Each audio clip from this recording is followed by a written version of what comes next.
한국의 유명 이본부장 대신 WTO 사무총장이 된 나이지리아 출신의 응고지 요코즈나 윌라 오콘주이 윌러드 블리티노 사무총장이 최근 전 세계인들의 비난을 한몸에 받고 있는데요. 그 이유는 충격적이었습니다. 현재 WE에서도 당연히 가장 중요한 이슈는 코로나 애국 백신입니다. 그런데 오콘주이 웰라 사무총장의 발언들은 세계인들을 분노하게 만들고 있습니다. 로이터 통신의 보도에 따르면 오콘조 유엔 사무총장은 유엔 포럼에서 회원국들에게 무역 장벽을 높이는 행위를 중단할 것을 촉구하며 백신을 개발한 미국과 영국의 제약회사들의 지식재산권을 포기하라고 일방적인 강요를 하고 있습니다. 오콘일러는 아직 반대하고 있어 힘들겠지만 협상에 실질적인 진전이 있었으면 좋겠다. 시급한 일이다. 7월까지는 합의를 봤으면 한다. 생명은 소중하기 때문이다라며 이상주의적인 발언만 한 채 현실 가능한 해결책은 아무것도 내놓지 못하고 있습니다. 더 충격적인 점은 오콘주이 웰라트 블리테호 사무총장의 주장대로 만약 미국과 영국의 제약회사들이 코로나19 백신에 대한 지식재산권을 포기한다며 가장 큰 이익을 볼 국가는 바로 중국이라는 점입니다. 현재 충격적이게도 중국은 코로나급 백신을 이용해 동남아시아를 중심으로 전 세계 개발도상국들을 상대로 엄청난 비즈니스를 진행하고 있습니다. 미국 외교 전문지 페터 티브포맷은 최근 동남아시아 국가들을 대상으로 한 여론조사에서 대부분 나라들이 중국이 전염병 대처에 가장 많은 기여를 했다. 라고 인정했지만 중국에 대한 이미지는 외려 안 좋아진 것으로 나타났다라고 보도했습니다. 네, 맞습니다. 동남아시아 국민들은 하나같이 이렇게 외치고 있습니다. 중국의 백신을 통해 뭔가를 요구하려는 것이 분명하다라며 불신이 솟아나기 시작했습니다.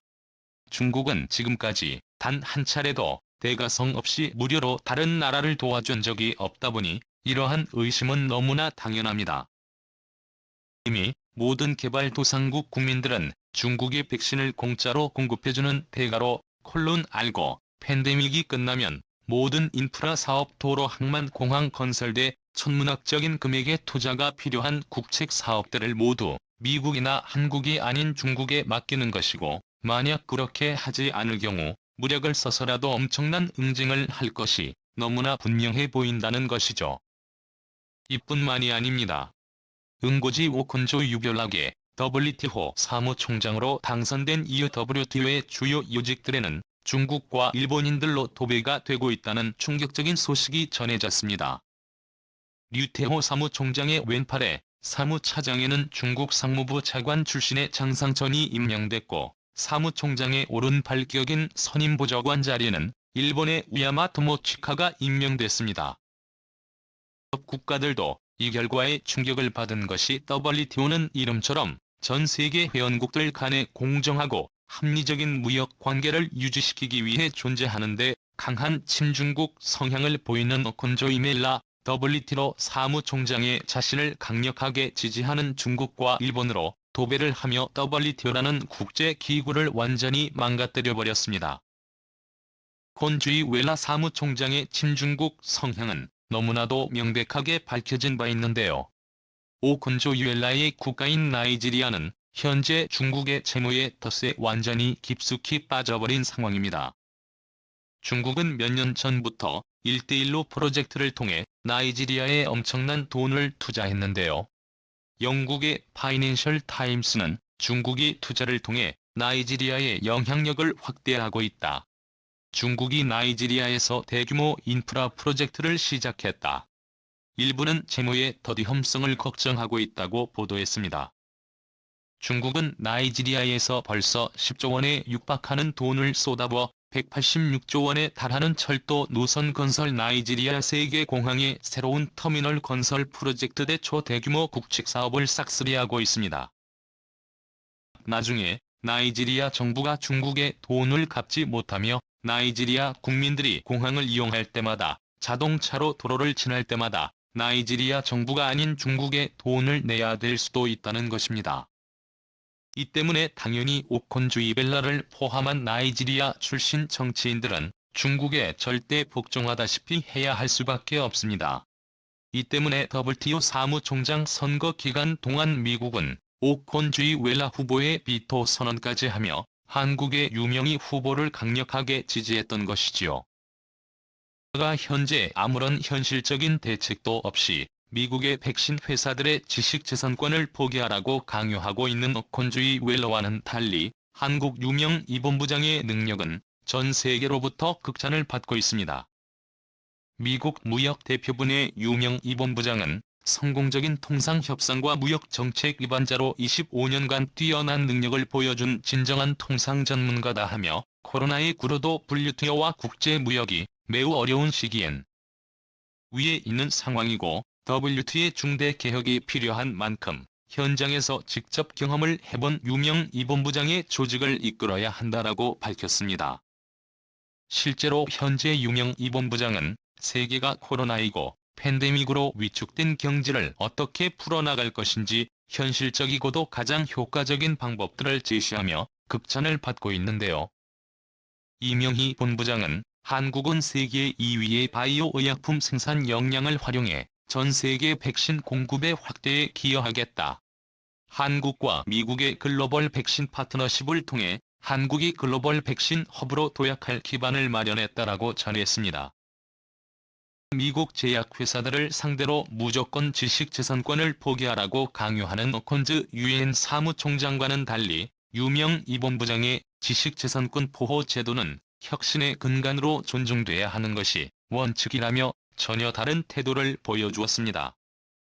덕분에 한국은 더욱더 많은 미국 제약회사들과 유럽의 제약회사들을 빠르게 유치할 수 있었고 최근에는 존슨앤존슨까지 한국의 R&D 센터를 설립하겠다는 긴급 발표를 하며 모두를 깜짝 놀라게 만들었습니다. 아스트라제네카와 모더나에 이어 독일 큐어백의 프란츠 베르너 하스시오가 한국에서 대규모 백신 생산을 하고 싶다고 요청한 데 이어 이제는 세계 최고의 제약회사들이 한국의 R&D 센터까지 건설하는데 그야말로 초대박이 난 것인데요. 유명희 본부장의 대박 행진은 여기서 멈추지 않았습니다. 이명규 본부장의 글로벌 영향력이 급속도로 막강해지면서 현재 유명희 본부장이 함께 추진 중인 2030 부산 월드 엑스포 공식 유치 가능성이 매우 높아지고 있습니다. 이번 엑스포가 한국에서 열리게 되며 한국이 얻는 이익은 상상을 초월합니다. 엑스포에는 두 가지 종류가 있습니다. 년 주기로 한 번씩 열리는 초대규모 등록 엑스포와 등록 엑스포 사이에 열리는 중규모 엑스포의 인정 엑스포 이렇게 두 가지가 있는데 지금까지 한국에서 열렸던 1993년 대전 엑스포와 2012년 여수 엑스포는 중규모인 인정 엑스포였습니다. 놀랍게도 이중 규모의 엑스포조차도 대전과 여수를 완전히 다른 도시로 탈바꿈시켰는데 5년 주기로 열리는 초대규모 엑스포에 등록 엑스포를 역사상 처음으로 한국이 따내게 되며 천문학적인 경제이활 효과는 물론이고 국가 브랜드를 획기적으로 높일 수 있게 됩니다. 한국의 중소기업들도 엄청난 기회를 잡을 수 있습니다. 현재 세계 최고의 회사 중 하나이지만 1878년 당시의 소기업이었던 제너럴 일렉트릭을 파리 엑스포에서 처음 에디슨의 전구와 초금기를 전시한 이후 매회 엑스포에 참가하며 글로벌 기업으로 성장했고 코카콜라도 1893년 시카고 엑스포를 시작으로 이후 최초의 자판기를 선보이며 세계 인류 브랜드가 됐습니다. 한국은 이번 2030 부산 월드 엑스포를 통해 인공지능 차세대 모빌리티 에식스 이동통신 등의 4차 산업혁명 분야에서 한국이 세계 최고이며 전 세계인들이 한 번도 보지 못한 초연결 미래사회를 공개할 예정입니다. 오늘도 감사합니다.